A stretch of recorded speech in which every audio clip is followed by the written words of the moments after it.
Það er spurning bara hvar maður á að byrja á allra sterkustu sigurvegari kvöldsins, Sigurður Sigurðarson, hjartanlega til hamingju.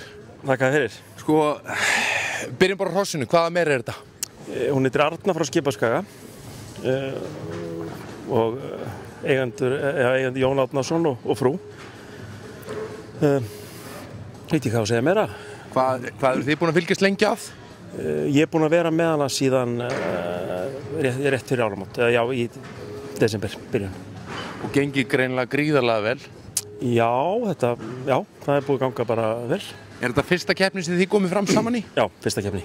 En þessi meri, er hún ekki rosalega líka enn í Kjarnorku? Jú, ég var að leita arftaka. Já, en þetta var hvíslaðist þér aðeins í kvöld? Já, jú, hún er gríðarlega líka henni. Margir spurt mig hvort að ég sé búin að taka hann á pólasegn. Og klónana bara, líku við. Já. En hvað er, sko, á svona kvöldi hérna koma þessi hross, það voru hæpuð upp hross hérna, alveg, menn voru spenntir að býja til þessu og þessum og þessi meri kannski fekk ekki það sviðsljós, enda kannski eðlilega þegar koma saman fram í fyrsta skipti. Fagnaðarlætin sem brutust hér út, sko, eftir sýninguna, ég er nú búin að vera á mörgum keppnum hér í sprettsvöllinu og viðburðum, en það hrikti í stóðum. Var þetta ekki góð tilfinning? Sterkar stóðir. Já. Já, þetta er alltaf rosalega góð tilfinning að finna bara að vera með salinn með sér og það er frábært. Og já, og þá vonar maður að þetta sé verðskuldað og það er ekkert meira verið í. Já, tölurnar sem flugu hér í kvöld, þær voru verðskuldaðar. Ég held að ég skal skrifa undir það bara. Ég horfði á þetta. Takk fyrir það. Þannig að þú þarft ekki að vera lítill með það, þegar skilur þú veist, þetta stendur, punktur. Hvað er framundan hjá ykkur með þessa saman? Það er bara að halda áfram að þjálfa, fara að leggja inn núna, maður er búinn að taka svolítið út í kvöld og bara halda áfram að þjálfa og svo verður maður að meta stöðuna bara. Er þessi meira að fara í úrtöku? Ég er ekki farin að hugsa svo langt, ég ætla bara að halda áfram að þjálfa og svo þarf ég að setjast niður með hjólum á Skipaskaga og bara ræða málum. En þetta er möguleiki, það er ekki búið að neita því? Ég bara get ekki svarað þessu. Nei, en við viljum það. Við viljum það. Já. Til hamingju Siggi. Takk fyrir það. Bara enn og aftur, já, úr hanskanum, það er rétt. Algjör snilld. Takk. Það er gott út kona kortið núna, alveg endanlega fyrir þetta sumar, þú kemur sterkur inn.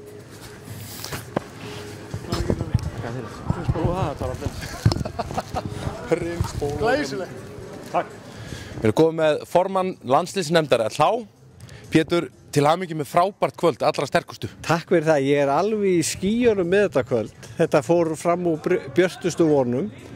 Það var farið að svona renna 2 grímur á okkur þegar við sáum að hesta voru byrjað að detta út á síðustu stundu. Stjörnur sem voru búin að auglýsa upp og höfðu lofað að koma. En svo komum við í þessa glæsilegu höll hérna sem er bara held ég eitt það besta mannvirki sem finnst undir hestamennsku hér á landi. En við stoppum aðeins við þessa höll. Nú hefur þetta alltaf verið á ísnum og nú er það að færa ykkur yfir á þurrt eins og maður segir, yfir á þurrt land. Hvernig voru menn ánægðir með það? Sko við sáum það með ísinn, þetta allra sterkasta ís, að þetta er bara ekki nógu hestvænt og það var alltaf að verða erfiðara og erfiðara að ná góðum hestum og toppknöpum á ísinn. En hérna sjáum við að við erum með 20 og eitthvað bestu töltara landsins við glæsilegar aðstæður og ég held að bara það var svo gaman að fylgjast með fólkinu, það var svo góð stemning og það var allir svo glaðir og kátir. Erum við með okkur að tölu? Erum við ekki einhverstað að tala 1000 manns tæplega það? Við erum að tala 1000 manns. Já, það er svoleiðis. Og svo vorum við með náttúrulega þetta fólatolla happdrætti sem seldist upp á einhverjum hálftíma. Þannig að við erum bara bjartsýn eftir kvöldið og getum farið að undirbúa heimsmeistaramótið í Henning á fullu. Hvernig, ef ég ætla að kaupa með ferð, hvernig ger ég það? Þá ferðir náttúrulega niður úrvalútsýn og kaupir þú getur keypt þér ferð eða hótel eða miða inn á svæðið.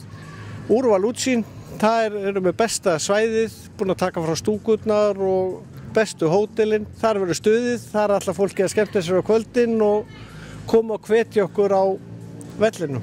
Er það ekki bara ólýsanlegt að komast á heimsmeistaramót? það alltaf eitthvað sem bara allir verða að upplifa ef þeir gera það ekki einu sinni þá síminn að hringja. Nei, ég held að allir verða að komast á heimsmeistaramót og þá það eins og með pokkotið, þú getur ekki hætt eftir að fá þér einn móla, þú ferð aftur og aftur. Veistu hvað þú ert búin að fara á mörg heimsmeistaramót? Ég búin að fara á nánast flest og dæma mér svo 3 af þeim. Þannig að ég byrjaði að fara í kringum 80 eitthvað og búin að fara nánast öll nema 1 eða 2.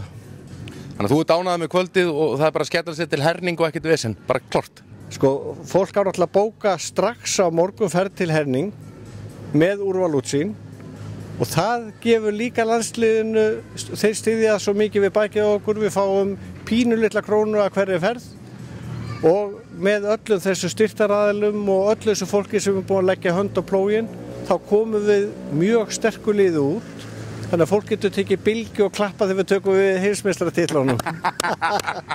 Ég ánægður með þú, Bjartsýnn, til hamingju með frábært kvöld. Takk fyrir það og takk ykkur fyrir að vera hér og fylgjast með okkur. Sjáumst í herning, það svoleiðis. Það í herning.